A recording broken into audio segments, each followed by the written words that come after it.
Welcome to Sacrilegious Discourse. For this is what the Sovereign Lord says. Why do you need prophets to tell people who you are and what you want? If you can justify everything that the God of the Bible has done, then you can justify any of your behavior. A lot of this mentality is trickling into what is now mainstream right-wing Christianity. I am capable of empathy greater than this God of the Bible. This is a Bible that they tell kids. This is the good Lord. This is the good book. He is fantasizing about murder, mass murder. Head over to sacrilegiousdiscourse.com right now to find out how to leave us a review or support us on Patreon.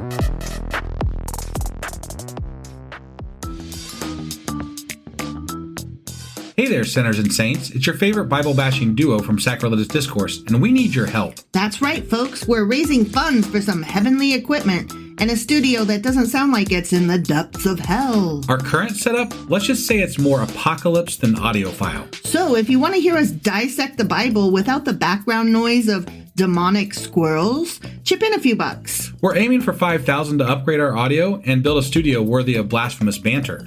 Donate today and help us spread the good word of atheism. You can find a link right on our homepage, sacrilegiousdiscourse.com. Every dollar counts. Even if it's from your collection plate. Husband! Wife! What are we doing today? Well, we're a little bit late. It is a Sunday, but we are doing our Q&A, not on Saturday. Which, what are we covering today? We are covering Daniel, chapters 6 through 10. Okay, all right. Which there was some crazy shit this week. There was some crazy shit. Yeah. Indeed. So, do you want to just hop in, or do you have anything to say about the upcoming craziness? Let's just hop in. Okay. All right. Well, you ready to do this? Sure. Let's do it. Okie dokie.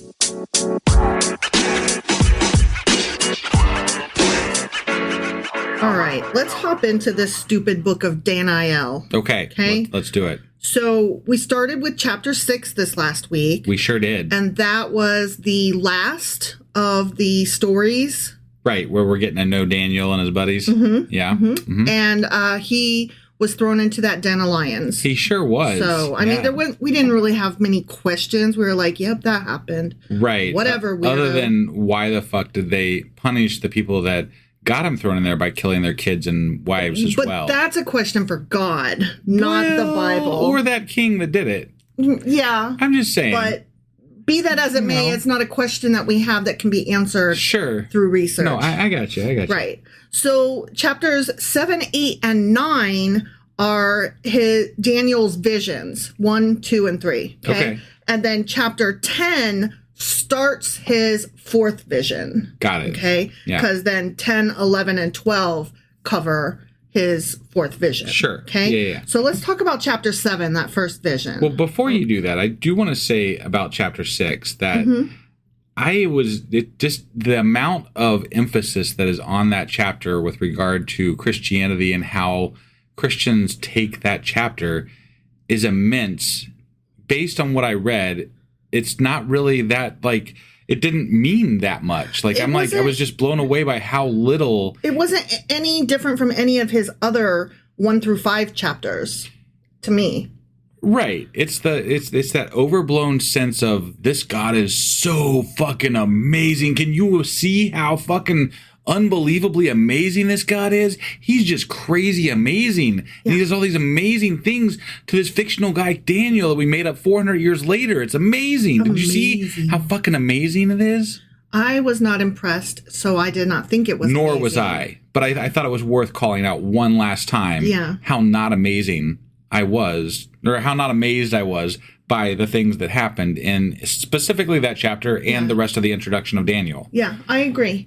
Because it was just propaganda. It was bullshit. It was, holy crap, can you not see through the words that they're saying? This is ridiculous. Read between the lines, my guys. I just had to say something before we jumped ahead to the rest of the Q&A. So I'm going to hop into chapter 7 Sorry. now. I just wanted to, So chapter 7 was his first vision. Okay. And Daniel dreams of 4 beasts. Yeah. And we were pretty confused because there were horns and and cities and kingdoms, and we were like, what? And then horns grew out of horns. But and just a bear. A bear had ribs, and why the fuck is there just a bear? Like the rest of them have all these special parts, but then there's just a bear. Right. So that was weird. It was weird. Yeah. Yeah. So I'm going to read you some of my further notes on chapter 7. Mm-hmm. Okay. And I didn't really have specific questions and specific answers for these. I had some, can you fucking explain this whole thing to me? Yeah. Well, I think that's more what we need to cover because it was so confusing all the way through with regard to the symbolism that they're using that might have been more prevalent back when they wrote it, but now it's hard to distinguish what they're talking about. Right. So. Yeah. The symbology kind of got lost over the, centuries, millennia. Yeah. Okay. So in the previous chapters, 1 through 6, Daniel told some stories about himself and his fellow captives, Daniel and co. Right. And he gave examples of him being able to interpret the dreams of others. Right. Right. So that was kind of a setup for where we are now, where Daniel begins to detail his own dreams and visions. So they're trying to give him some a resume. Yeah. They're building him a resume like, hey, this guy can interpret these guys' dreams. So obviously when he interprets his own dreams, it's going to be correct as well. Right. You're supposed to be able to trust and rely on him because he's proven himself. Yeah. Right. So now we're returning to a period prior to chapter 6, because remember, some of these are out of order. Yes. Right? Yeah. So the 4 kingdoms represented in Daniel's vision, and we read some of this before, but it does bear repeating. Yeah. They're the same 4 kingdoms that were illustrated in chapter 2. Okay, the Chaldean or Babylonian kingdom, the Medo-Persian kingdom, the Macedonian or Grecian kingdom, and the Roman kingdom. Got it. Okay. Yeah. There's a difference in the emphasis, though, between when we talked about those 4 kingdoms in chapter 2 versus where we're talking about them now. Okay. Okay. Mm-hmm. The vision given to King Nebuchadnezzar in chapter 2 dealt in general with the historical significance of the events that were symbolized. Got it. Okay. Just like the people in general. Okay. The vision given to Daniel in chapter 7 deals more with how these events are going to affect God's people. Okay. Okay. Yeah. So the king was given a very cursory overview, and Daniel then has a vision. The details. Yeah. He gets a little bit more. Right. Okay. So let's talk about the 4 beasts a little bit better. Okay. Okay. So the first beast that was covered in verse 4. It says, the first was like a lion, and it had the wings of an eagle. I watched until its wings were torn off, and it was lifted from the ground so that it stood on 2 feet like a human being. Okay. All right. Well, lions and eagles both were considered kings of their realms. Lion is the king of the forest, and the eagle is king of the sky. They thought. Okay. Yeah, sure. So that's to show you how powerful these guys were. They were strong leaders and recognized as such. Right. Okay. Right. So Babylon, the kingdom symbolized by this first beast, was proud, ruthless, and unconquerable at the beginning. Sure. The Babylonian Empire was the first world power that conquered Judah. That's a big deal. Yeah. And, we didn't really say anything about that at the time, but it is a big deal. They were the first one that brought the entire kingdom to its knees. It's true. That's true. Later on, Babylon's cruel power softened and became more humane. And that's what we mean when we say its wings were torn off and it was lifted from the ground so that it stood like a human being. Got it. Yeah. So it became more human and less powerful, but it also became less strong. Right. And was able, as it became, quote unquote, more human, it became weaker and was able to be conquered by other kingdoms. Sure. Okay. But we'll talk about that in a minute. I do want to stipulate one thing, because there is this whole relationship that that Israel has had with Egypt over the time that we've been reading the Bible. And so it's not that they weren't, I feel like they were kind of like they were part of Egypt, but not really. Right. You know what I mean? I mean, they were frenemies. Yeah. And we've discussed that before. Well, and Egypt held some political influence in Israel as well. So it's not, they were standalone, but they also were influenced heavily by Egyptian power earlier on. Sure. So yeah, I mean, when it was safe to do so, Judah was trying to assert its own independence from Egypt. Sure. But when other kingdoms, such as Babylon, came along, then they were like, oh, fuck this. And sometimes they would turn to Egypt for help, and sometimes Egypt would extend a helping hand if it was safe to do so. Right. Well, I guess I just wanted to point out that Egypt was a superpower that they had to deal with on a regular. Yes. Prior to being conquered officially by Babylon. Right. It's just that Babylon was the first one that did not have an outside or background relationship with them, came in and kicked their fucking asses. Right. And we're like, and you're done. Yep. So that, again, bears stating specifically because it's a big deal. Yeah. All right. So the second beast. Verse 5 reads, and there before me was a second beast which looked like a bear. It's your favorite. It is, because it's just a bear. It's just a bear. With ribs in its mouth. It was raised up on one of its sides, and it had 3 ribs in its mouth between its teeth. A bear is slower, stronger, and more crushing than a lion. Okay. Like it kind of lopes along, sure, whereas a lion pounces, right? Yeah. This bear had a voracious appetite for conquest. The second beast, already eating one victim and getting ready to pounce on another, symbolized the Medo-Persian Empire in its greedy conquest. Okay. And it replaced Babylon as the dominant world power. Got it. Okay. Yeah. As for the 3 ribs, the Persians dominated over the Medes in their relationship. So we'll talk about that a little bit more in the next chapter. But most think that the 3 ribs represented the Persians' great military conquests, which were Babylon, Egypt, and Lydia. I would say Lydia, but I don't know that. I'm not familiar with it. Got it. But I like it as a name for a person, sure. Lydia. Yeah. So, okay, the third beast. Yeah. That would be verse 6. After that I looked, and there before me was another beast, one that looked like a leopard, and on its back it had 4 wings like those of a bird. This beast had 4 heads, and it was given authority to rule. So the leopard was known for its sudden, unexpected attacks, and this one especially swift because of its 4 wings, and was clever because it had 4 heads. Got it. So the third beast represented the swift conquest by Alexander the Great and the spread of the Greek Empire. And we'll talk about that a little bit more in next chapter too. So it kind of speaks to his military greatness that he was like, you know, like speaks to his way, the way he did it. Yes. And so that's kind of cool, actually. Yeah. And I kind of appreciated this breakdown. Yeah. Alexander the Great quickly conquered the civilized world by age 28. In just 12 years, he had subdued part of Europe and all of Asia. Wow. Right? Wow. That's amazing. Yeah.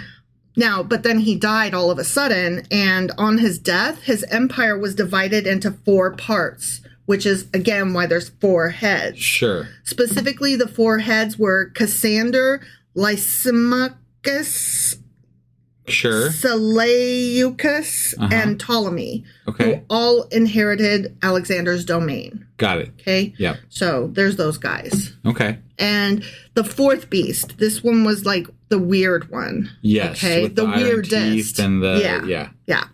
All right. So verse 7 reads, after that, in my vision at night, I looked, and there before me was a 4th beast, terrifying and frightening and very powerful. It had large iron teeth. It crushed and devoured its victims and trampled underfoot whatever was left. It was different from all the former beasts, and it had 10 horns. Now, first of all, we kind of commented that this reminds us of the statue that was in King Nebuchadnezzar's vision. Yeah, a little bit. His dream or whatever. Sure. Like, it does have some resemblance to it with the 10 toes and the iron and stuff. Yeah. So we are talking about a comparison of common ideas here. Right. Okay. Right. The 4th beast with 10 horns and 1 conspicuous little horn was so terribly dreadful that it was beyond description, and it symbolized the brutal, all-conquering Rome. Okay. Okay.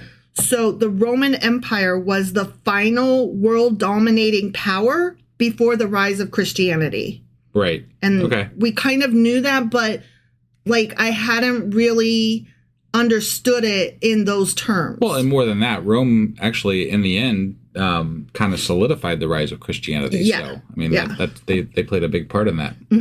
So That's kind of a big deal, like you said. Yeah. Now, some suggest that the 10 horns on this creature were actually 2 5-pointed antlers rather than 10 separate horns, which that would make more sense, but whatever. Regardless, from the many kingdoms, 10 horns brought together in the Roman Empire, because, you know, they conquered and conglomerated everybody that they rolled over. Right. One leader, a little horn. So that's like one little horn grew. That emerged as more ruthless than all the others. And he murdered those who opposed him and established himself as a cruel, unchallengeable dictator, oppressing and persecuting even the saints. And this is, I'm thinking, what you were talking about when we were in the chapters, that guy... Antiochus? Yes. Is that referring to him, maybe? Yes. Okay. Yeah. Antiochus Epiphanes. Got it. At least that's what scholars think. Sure. Yeah. That's what they think they're referring to because of his cruelty. We'll get into that a little bit more as well. Okay. Yeah. Daniel then had a vision. What was I saying? Yeah. Sorry. I had scrolled and I want to make sure I didn't miss anything. Yeah. Daniel then had a vision of the fiery chariot throne of God upon which sat the Ancient of Days. Yeah, that was a little confusing to me because it seemed like it was God, but why are we referring to him as the Ancient of Days? Right. And then also we're talking about that, and all of a sudden in the same chapter, we're talking about the future. Right. And that's just weird. Like the far distant future. Really confusing. Yeah. So this was definitely God, though, or, you know, we all think, scholars, that is, I'm not a scholar, but scholars all are pretty sure, that was God who judged the beasts. Okay. And the little horn dictator made such claims to power that God could tolerate him no longer. His day of judgment would come, and the 3 previous kingdoms were merely overthrown, right? The ones that we talked about before, they were, quote unquote, merely overthrown. Yeah. They were taken over rather than wiped out. But this 4th kingdom, under the absolute rule of its arrogant dictator, is going to be completely and mercilessly destroyed. But that's not what happened, though. Rome definitely, you know, it was still in power after Christianity started. But again, this is in the distant future, so they may not be talking about Rome of then. Okay. They might be talking about a Rome to come. Yeah, I know. I'm not trying to defend it. I'm trying to explain how it is sometimes interpreted for right or wrong by apologists and scholars separately and together today. I really hate the idea that because the Bible got it wrong, we have to reinterpret, right? Because it's the word of God to these people. It couldn't be wrong. It has to be just it hasn't happened yet. Yeah. No, but I mean, if you, again, this is one of those instances where if you take the scholars at their word for what they've determined these things probably meant, then it sounds like what we're talking about is the current Roman Empire, right? Now, what they could be saying too is the other empires were all attacked from outside, whereas Rome crumbled from within. Sure. So that could be, you could say that, okay, that prophecy did come true. Right. So I guess either it did come true in the way that I just said, or it hasn't happened yet and it's something to come in the future. We'll see. I don't fucking know. Yeah. Okay. So there's that.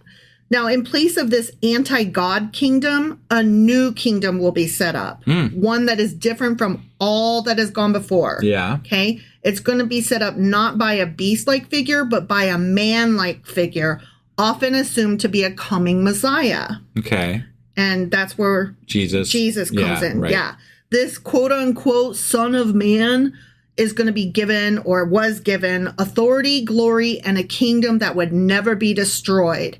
And so he exercised dominion over the earth. Right? Okay. And I'm like, did you mean over that little area of that little continent? Because that didn't happen. Yeah.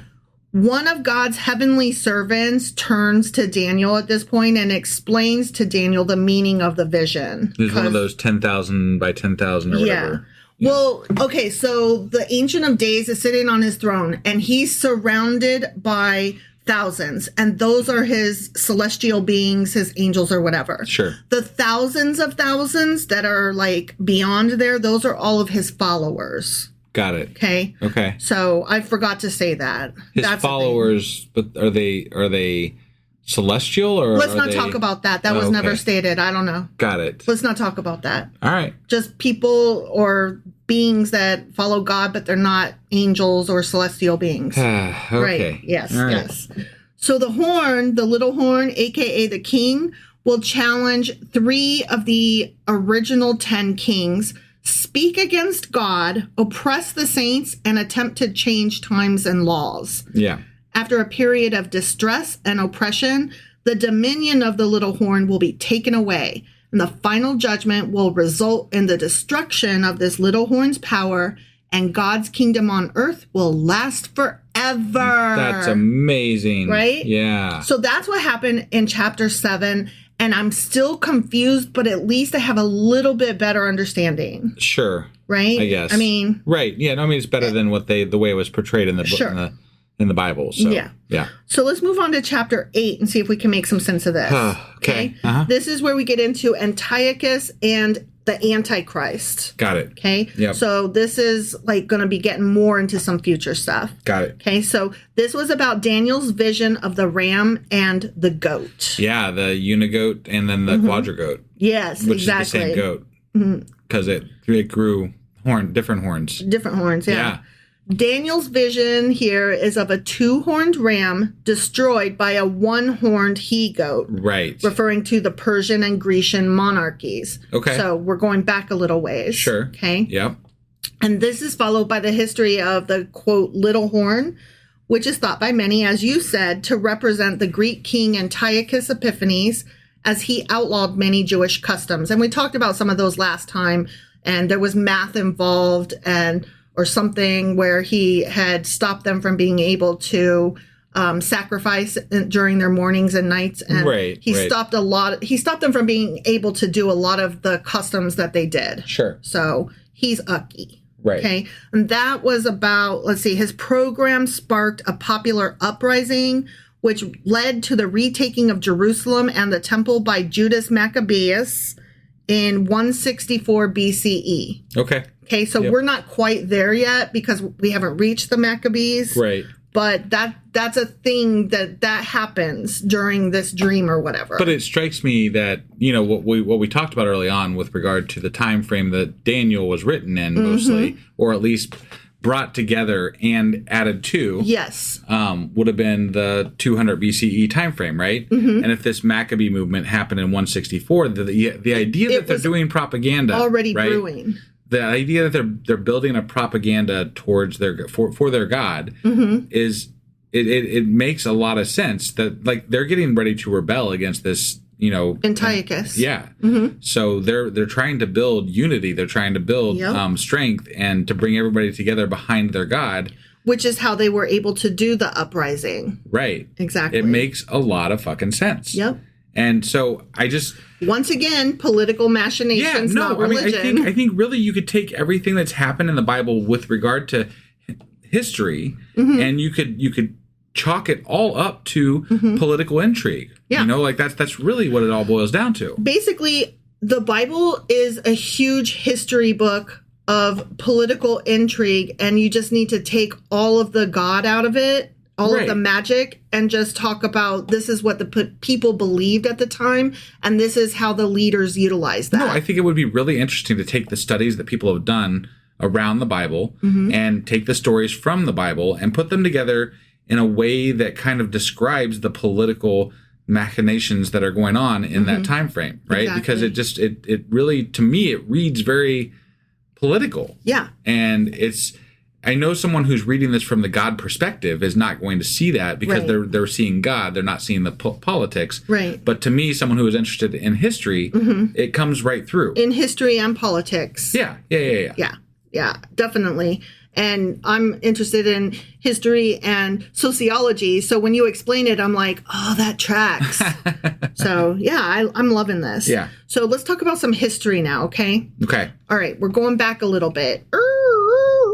Okay. Okay, I just rewound back to 550 BCE. Okay. All right. Though Babylon was still the dominant power in the region, Persia had begun to challenge it. Okay. Yeah. And we know what happens there, but sure. We're pretending here for a minute that we don't know. Yeah. The significant event of 550 BCE was Persia's conquest of the formerly great kingdom of Media. Okay. And we know that as well.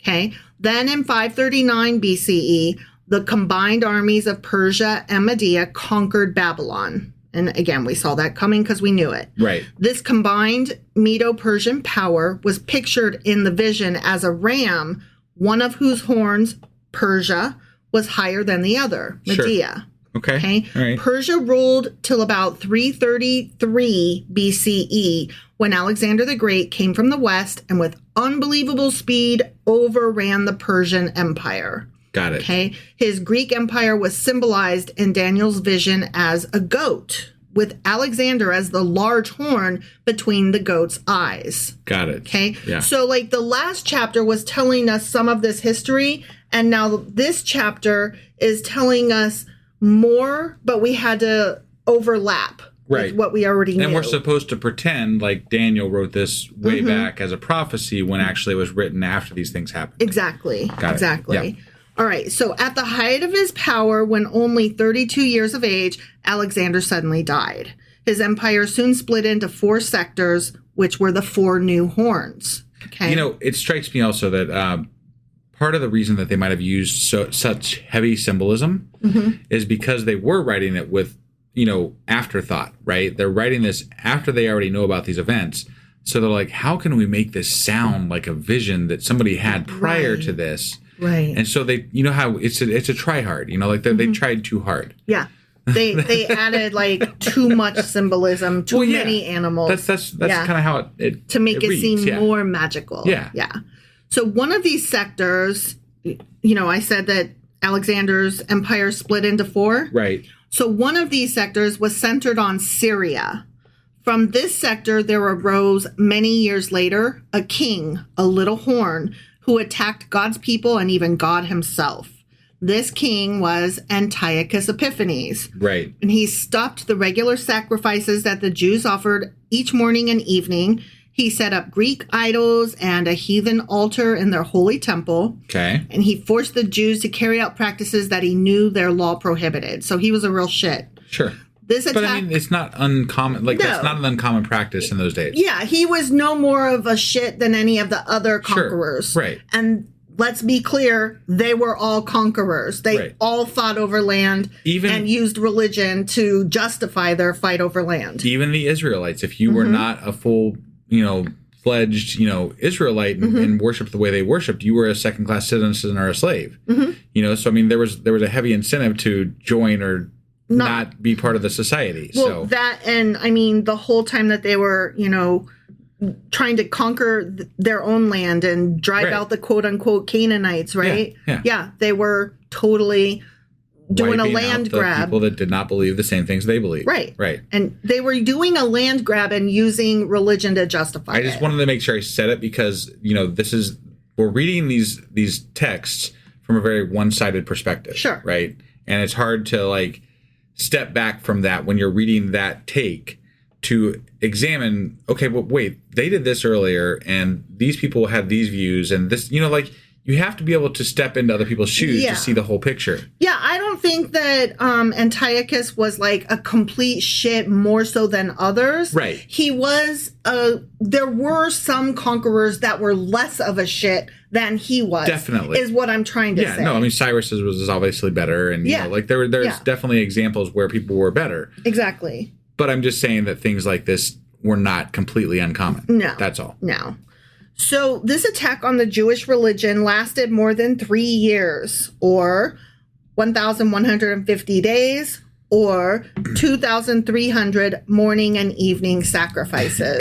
Got it. Yeah. And I'm laughing because, and you're laughing because we had got into a slight tiff over the math. I misunderstood how you had read it because it was like... The math was also confusing. Yeah. So that happened. 3 years or so, whatever.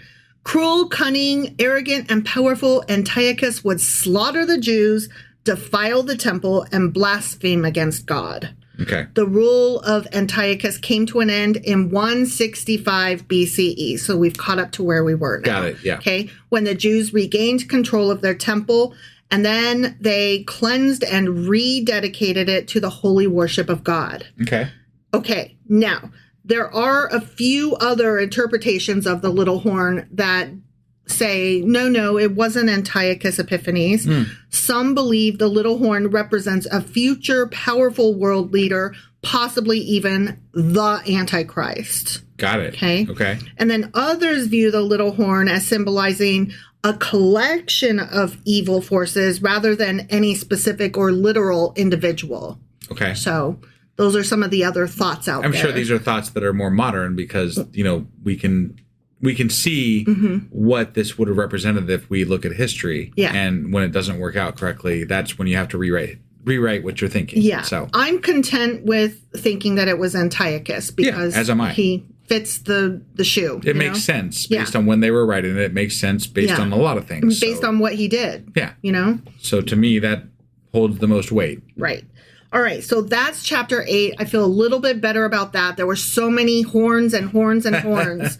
I was like not getting all of the history. Also, I didn't understand that chapter 8 kind of did a rewind and recovered some of the same history that was already covered in chapter 7. Right. So, I need things to be laid out side by side. Yeah. So that is cleared up a little bit better for me. For sure. All right, so let's get into chapter 9. Okay. All right, so Daniel does some serious math and figures out when something important is going to happen. Okay. Yeah. This part of the Bible is really important for understanding later parts of the Bible. Was this someone with the 70 weeks that was 70 years that was 62 days I think and so. 35 seconds and I think whatever? so. Okay. Yeah. All right. Yeah. So this part of the Bible is really important for understanding later parts of the Bible, especially when we get into the New Testament. Okay. Even though this part was not written for a New Testament audience, when we get into the New Testament, they make it work. We have to know where the New Testament drew its material from. Course. And this is one of them. Sure. Okay. So just putting it out there that we need to pay attention because this will come back. I guess. I mean, no, I know. They will make it come back. I get it. I just don't buy it. That's all. No. I'm not saying that this stuff happens in the New Testament. Right. What I'm saying is that when we're studying the New Testament, they're going to quote some of this shit. I understand. I'm just saying, even on the basis of just reading this chapter, it's so annoying. Yeah. Yeah. It doesn't, we don't even have to get in the New Testament before I'm like, no, this is stupid. Yeah. We can't even just read it for what it is. We have to read it knowing that at some point it's going to be parsed and abused, basically. Right. And that sucks. Yeah. Because it has its own different meaning and understanding, Yeah. So Daniel begins this chapter by confessing the sins of the Israelites, including himself. Remember that? He's like, God, you're so great. We suck so hard. Yeah. We're the worst, the absolute worst. Sorry. Please forgive us. Sure. He acknowledges the nation's disobedience to God's law and the subsequent judgment that they have faced. And then he asks for God's mercy and the restoration of Jerusalem. Okay. Yep. In response to Daniel's prayer, an angel reveals a prophecy about the future of Israel. This prophecy is centered around the concept of 70 weeks. So that's where we get into that. This is where it starts getting a little weird. No, it was already a little weird. Yeah. This is where it starts getting a lot weird. Yeah. While the exact meaning of, quote, a week in this context is debated, it's assumed that it generally refers to a period of 7 years. But why? So we're not just saying 1 year. Yeah. We're not saying that 1 week is 1 year. We're saying that 1 week is 7 years. No, I got it. So I get it. each day of the week is 1 year. But why not just say that? It's a week of years is what they're saying. Because it was more poetic or something. I don't fucking know. All right, whatever. I feel like this is just some bullshit added in after the fact, kind of. I mean, okay, but the way it read was very confusing when they were like a week of weeks of days. Right. Even just by itself, it's confusing. I think I commented at the time. I feel like it was muddled because they didn't have an exact answer. Sure. Right? Like what they're trying to do here, they were trying to muddy the water so that it could be interpreted in any number of ways. Sure. And I don't disagree with that. So that's just how I feel about it. Sure. The prophecy outlines a timeline of events leading up to the coming of a Messiah. Okay. And that's where I said that sometimes they bend the math real hard to make it line up with when Jesus came. Yeah. Okay. I got it. It speaks of the rebuilding of Jerusalem, the coming of an anointed one, and a period of great tribulation. Sure. This prophecy has been a subject of intense study and interpretation for centuries. So me and you sitting here at this table ain't going to figure it out. No, but if I recall correctly, we got to the end of that chapter and there's something that was said about what was going to happen after the anointed one shows up, and it's nothing that happened. Right. So like even in the prophecy that they worked so hard to make happen and attribute to Jesus, right? The actual prophecy itself doesn't fully hit home with regard to what it did. Right, but that just means it's still to come. But how can you have it come true and also still to come? The same people that are saying that it came true, they are not the same people that are saying it's still yet to come. Okay, but if it didn't come, then that means Jesus didn't come. Right.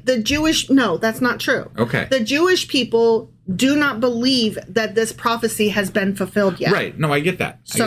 There's that. Right. So, but the Christians do believe that this is the fulfillment of that prophecy, right? So, therefore, that wrongness of what happened when Jesus did come, according to the Bible, should be enough to say that prophecy was false. But it's not. It's not. And I don't remember exactly what it was because it's been a few days since we read it. But I do remember commenting on it at the time. So I'm going to put a pin in it for now, only because A, we haven't got there yet. Sure. And B, because we haven't got there yet, I have not looked into the history and stuff of that time to be able to form a cohesive and cogent argument. Got it. Well, and I'm sure we'll be, this is Jesus. Like, this is stuff about Jesus that we're going to be talking about later. Yeah. So I'm sure we'll come back to this we will. Quite a bit. We will. So. Yeah. All right. So this prophecy, blah, blah, blah, blah, blah. Many scholars believe it provides a framework for understanding key events in biblical history and prophecy. Okay. The prophecy begins with a directive to rebuild Jerusalem and its walls. And some people claim this historical event took place after the Babylonian captivity, because they did rejoin and they did rebuild and that Jerusalem. Makes some sense. Yeah, sure. Okay. A period is specified for the appearance of, quote, an anointed one, the Messiah. Right. This is when many believe Jesus Christ appears. Yeah. There's a reference to a cut off Messiah, which is often interpreted as Jesus's crucifixion, because he was cut off. His life was cut off from earth. Right. A period of great tribulation or desolation is foretold, which aligns with other biblical descriptions of the end times. These passages often paint a picture of a period of intense suffering, upheaval, and judgment. Some key biblical references can be found in Isaiah, Jeremiah, and Ezekiel from the Old Testament, and Matthew and Revelation from the New Testament. And I think that was like the part that, like, this Messiah, if we're to trust Christianity's take on this, right? After the Messiah came, there's supposed to be this period of, bad, right? Or whatever. The whole end times things is going to be happening, right? Yeah. Are we? And I guess that Christians just believe that it's ongoing until it ends. I don't really know. Like, this whole period that we're in since Jesus is apparently all that. I don't know. Again, it's a good question, but I'm putting a pin in it because we're not there yet. I got it. No, I'm not telling you not to ask these questions. I'm just saying, yep, that's a good question. Right. Maybe we'll read a better answer or confirmation later. Sure. The prophecy concludes with the confirmation of a covenant with many for 1 week. So I don't know what that means, but that's a thing. Yeah. Okay. And again, 1 week can be 7 years. Possibly, maybe 70 years, maybe 700 years. Yeah, maybe who fucking knows? 7,000. I don't know. Who knows? So that's chapter 9. Still really confusing, but at least I understand the words a little bit better. Sure. All right, so we're going to get into Daniel chapter 10. And again, this is the beginning of his final vision. Okay. Yeah. So Daniel has a super scary encounter with a very bright angel. Yeah. This is a pivotal moment in the book in that it shifts the narrative from cryptic visions, like dream things, to a direct interaction between Daniel and a heavenly being. Right. Okay. Even though he did speak to another guy in one of his visions. Yeah. This is like... in one of his dreams. Yeah, in one of his dream vision things. Yeah. This is like a waking vision. Like, dude is in his room talking to him. But apparently there was other people there that didn't see what he saw. Right. So it was just him, but they were scared of something, so... yeah, I don't know. The whole thing is a little like... The angel tells Daniel that he's been sent to help God's people and to explain some of the crazy shit that Daniel has seen. Okay? Daniel spends 3 weeks in intense prayer and fasting, seeking understanding of the visions that he's received. Mm-hmm. This period of spiritual preparation underscores that he understands the importance of the encounter to come. Or that he's nuts. Right. One or the other. Yeah. He's either a religious fanatic or he really did see an angel. And right. I know which one I believe. I mean, if you went through a fasting period of 3 weeks, you might just be seeing visions because you went through the fasting period of 3 weeks. You know? I might be hungry. Right? I might eat your head off. Yeah. Yeah. An extraordinary being described as a man clothed in linen appears to Daniel by the Tigris River. This figure, often interpreted as an angel or a celestial being, tells Daniel that he's been sent to help God's people and to explain some of the crazy shit that he's seen, which I already said. Right. Daniel, he's filled with fear and weakness, but the being reassures Daniel and strengthens him, like gives him a power up, and prepares him to receive the message. Okay. Yep. This chapter is a change from the symbolic language of the previous chapters to a more direct form of divine communication. Yeah. Setting the stage for the detailed prophecies and historical insights that follow in the coming chapters. Now, I did not even get into the fact that this guy that came to talk to him had been held up for a week. Right. That was crazy. That was crazy. crazy. It was 3 weeks, wasn't it? However long. Yeah. He was like, he couldn't get away. Right. And then Michael had to come save him. I thought that because we're starting a new vision. We'll just kind of wait to see how this pans out. Yeah. And then I will get more into that next weekend. Right. To see if we've learned more by then.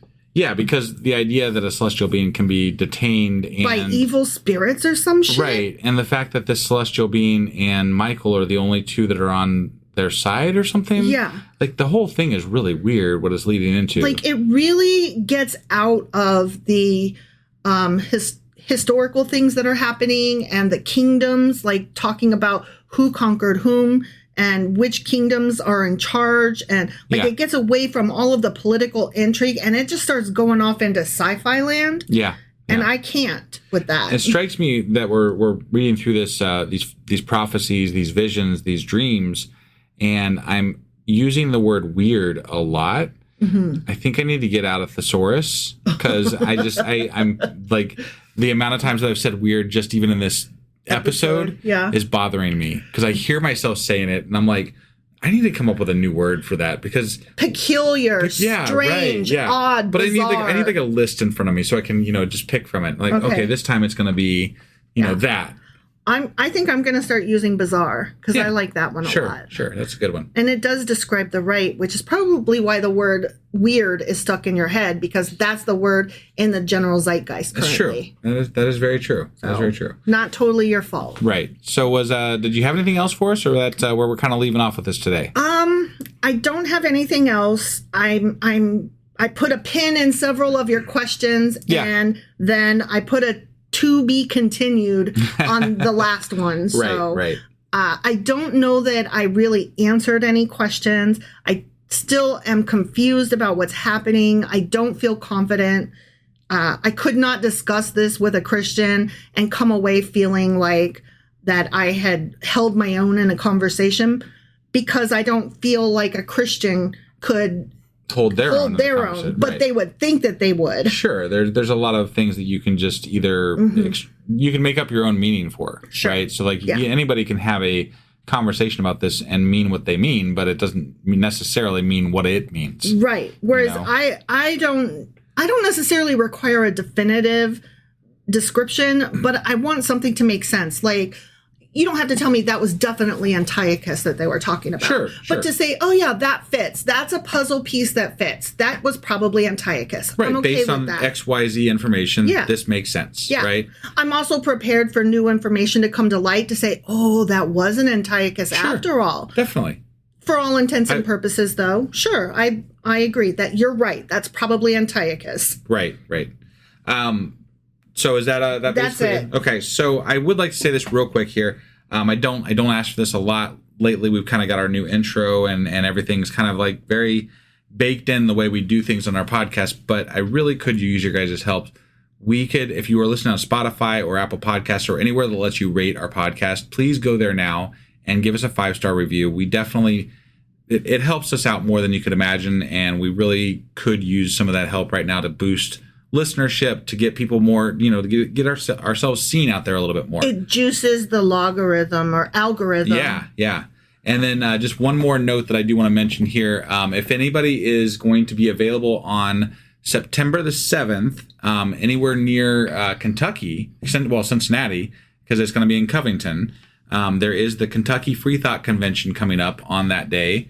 And I think it's $45 to get in. We'll be there. Seth Andrews will be there, and there'll be some other speakers there as well. Definitely make a point to head out there, head to their website, just look up Kentucky Free Thought Convention, or head to our website and go to the events page, and we've got a link to it directly from there. And you can come there and visit us while we're sitting at our booth. I was just going to say, if y'all do end up showing up, please stop by and let us see you. Yes. Yeah, we definitely want to talk to you. Yeah, that would totally fucking make our day. It really would. That being said, I think that's all we've got for today. Yes. So we will be back in a little bit here. We're doing this we're catching up this today. Mm-hmm. So we're going to finish up our Patreon. Yeah, so it's a part 2 we're doing for the Project 2025. Correct. And then I will get the weekly wrap up out today, and then we'll be back on Monday which is tomorrow. With Daniel chapter 11. All right. We'll see you then. Okie dokie. Bye.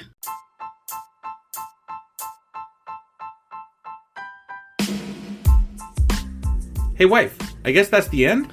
But husband, that's just sad. It doesn't have to be. We are on lots of social media platforms like Twitter.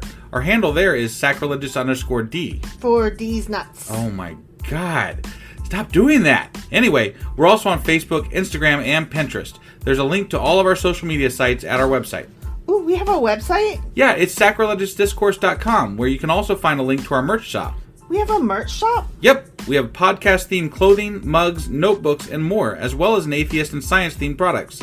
Wow, our fans should really go check that out right now. Definitely. They can get in touch with us by sending an email to sacrilegiousdiscourse@gmail.com. But before they do that, we could really use some help. Oh yeah? With what? Well, it's not free running the podcast, and we need some financial support in order to get better equipment, which will free up time so we can concentrate on our podcast and our fans. Okay, so what should they do?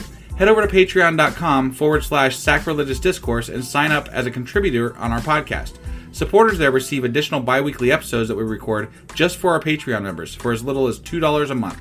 Also, we'd really appreciate it if you would like and subscribe on whatever platform you're using. And Apple Podcast reviews help us out tremendously. Like and subscribe. Leave an Apple review. Join us on Twitter. Support us on Patreon. That's a lot of instructions. Don't forget to say thanks. Thanks. Okay, bye.